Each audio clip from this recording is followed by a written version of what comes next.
हथियार कितना भी शक्तिशाली हो, कामयाबी तभी मिलती है जब प्रहार सटीक निशाने पर हो। और ईरान के पास घातक मिसाइलें तो हैं, लेकिन अंतरिक्ष में ईरान की शक्ति बहुत ज्यादा नहीं है। यही वजह है कि ईरान ने टारगेट को तलाशने और निशाना साधने के लिए रूस से मदद ली।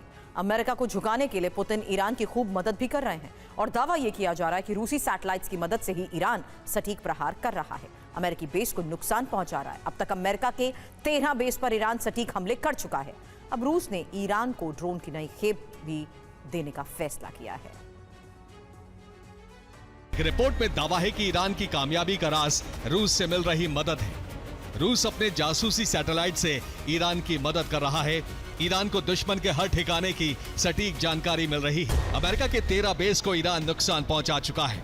ईरान अमेरिकी विमानों को भी नुकसान पहुंचाने में कामयाब हुआ। अमेरिकी सैन्य अफसरों के रुकने की जगह पर भी हमले हो रहे हैं। यूक्रेन युद्ध में रूस ने ईरान से ड्रोन लिया था। ईरानी तकनीक पर रूस में ड्रोन प्रोडक्शन शुरू हुआ। ईरान के ड्रोन तकनीक से गेरान 2 ड्रोन बनाए गए। रूस ईरान को युद्ध में सैटेलाइट इमेज देकर मदद कर रहा है। टारगेट तय करने के लिए डेटा भेज रहा है।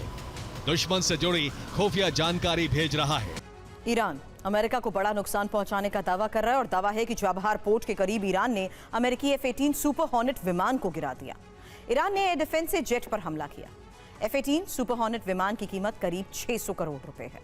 हालांकि अमेरिका ने ईरान के दावे को झूठा बताया।